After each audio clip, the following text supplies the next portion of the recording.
I'm being told very clearly that this is a lesson for you as a parent, if you are a parent, or if you are a boss, the same thing. This is a week not to let the structure get loose because you set a standard moving forward. Welcome to Cards and Constellations with Bonnie Morris and Don Rumor Rivera from Sonoran Mystic Tarot. Here, we blend astrology and tarot to guide you through the twists and turns for the week ahead. Don't forget to hit subscribe and share. Let's dive into your cosmic journey together.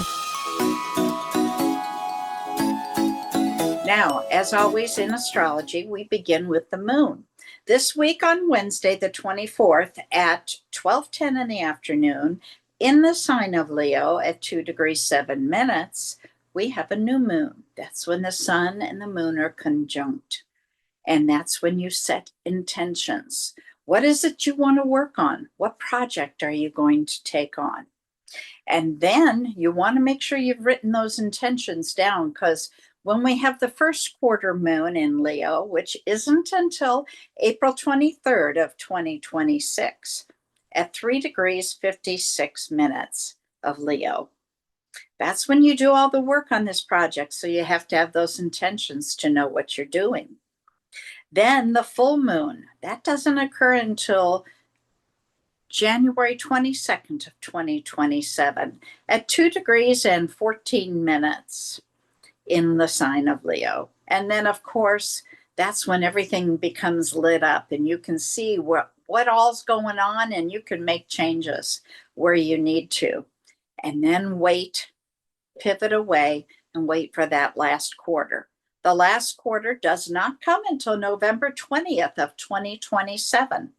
And that's at 8:25 in the evening at 20 degrees 57 minutes.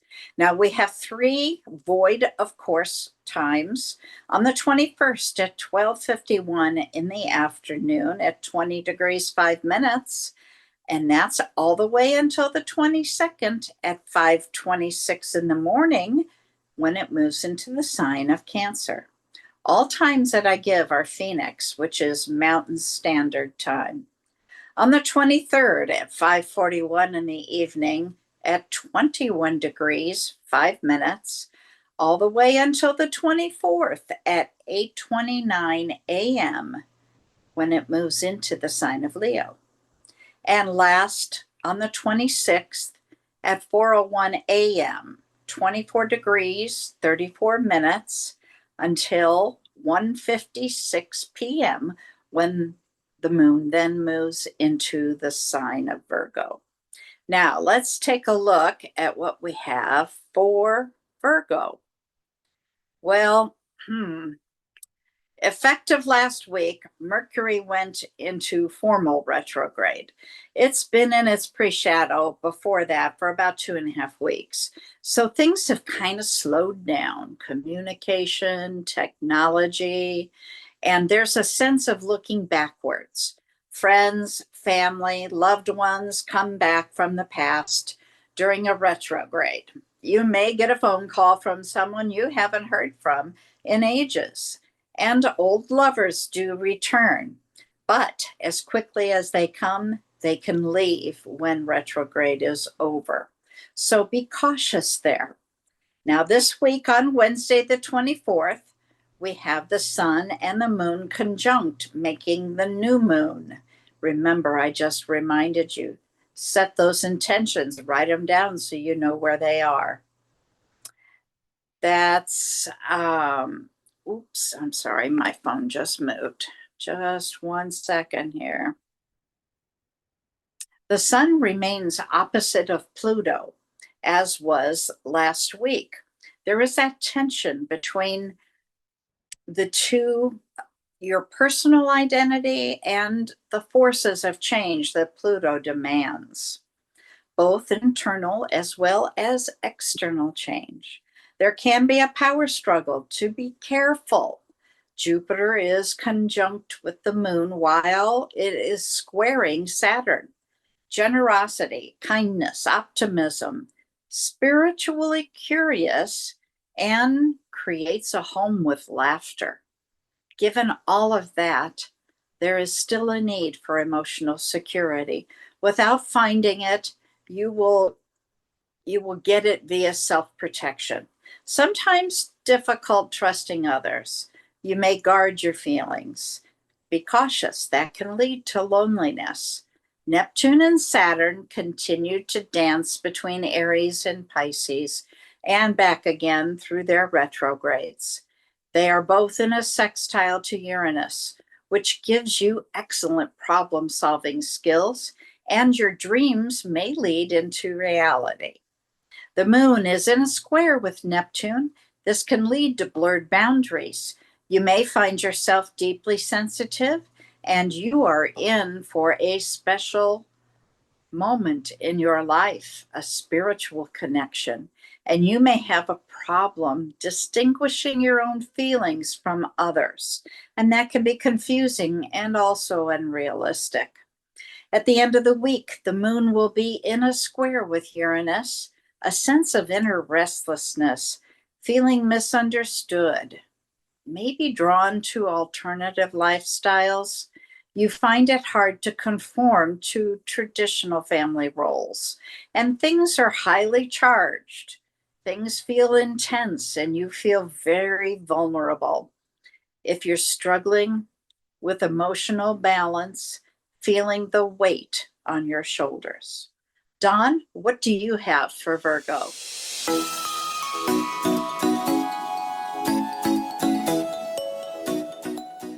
Well, thank you, Miss Bonnie. Let's see what Spirit and Universe has in store for you, Virgo, this week via tarot.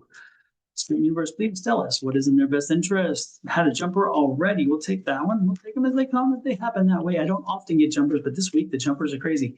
There has been a unique energy this week, and I don't know what's going on for each of the readings. I've not had this happen in a long time. Usually my cards do not jump, and I'm okay with that because I don't always like the feeling of it because I feel like it's like, a little chaotic. I am a Scorpion. I like control. Let's start with this. On the bottom of the deck is the overall energy of your environment this week, and it is one of authority.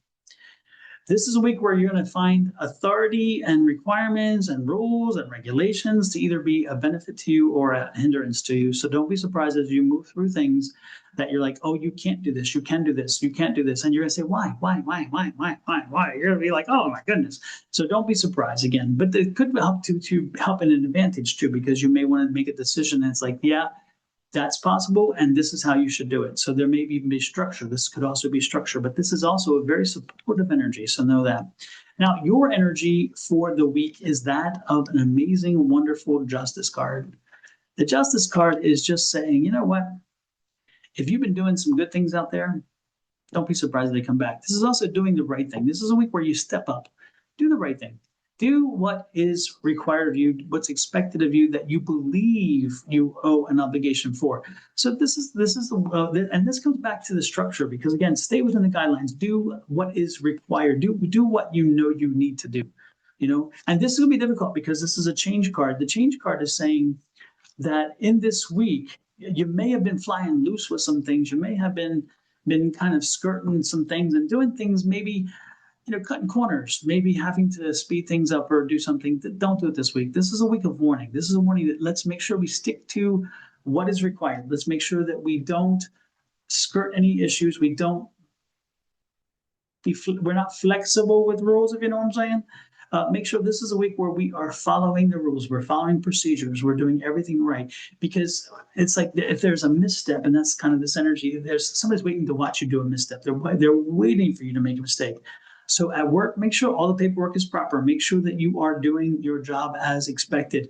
Make sure that you're on time. No late this week. This is not a week. If you need to take some time off, make sure it's real. It's valid in the eyes of your employer as well as you. Make sure there's an understanding.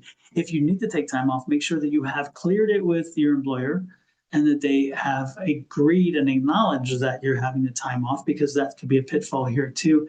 Make sure that if you have a comfortable relationship with your boss, make sure this week you still keep it professional because this is a week where, again, if you break that bond, that barrier, you may pay a price, and even unintentionally. And we none of us want to be intentionally belligerent, but don't be surprised if you wind up doing something and you disrespected somebody you didn't expect, because that's the energy this week. It's about doing something you've been doing for a while, but realizing that's not what it should be. That's not how it should be. So make sure that we are staying within the guidelines. Okay, that's the important thing. Stay within the guidelines. Let's see what else we have here.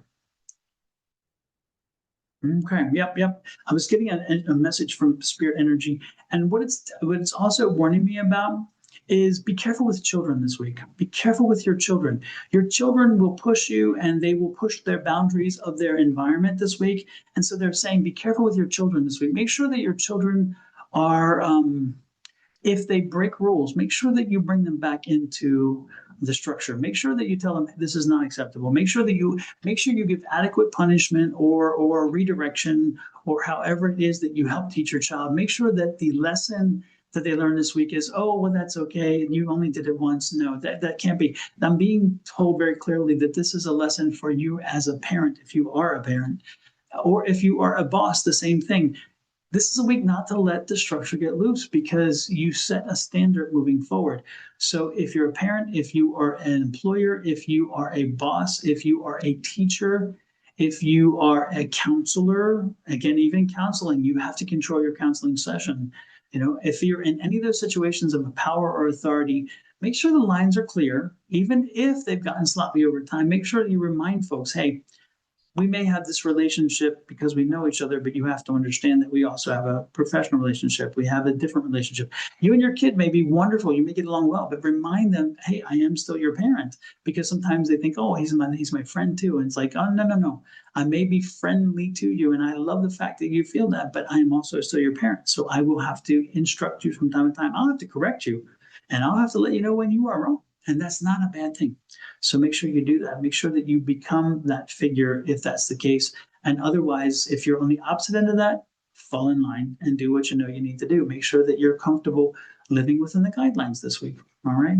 Call your parent, call your children, call your brothers and sisters, because this energy is a nice reconnecting energy as well. Make sure that you reach out to them and just say, hey, how you doing? Life good for you? That's good. You don't have to get as little if you don't get along with them, if you have a problem, this is the network. This is the time to make it happen. Make that connection.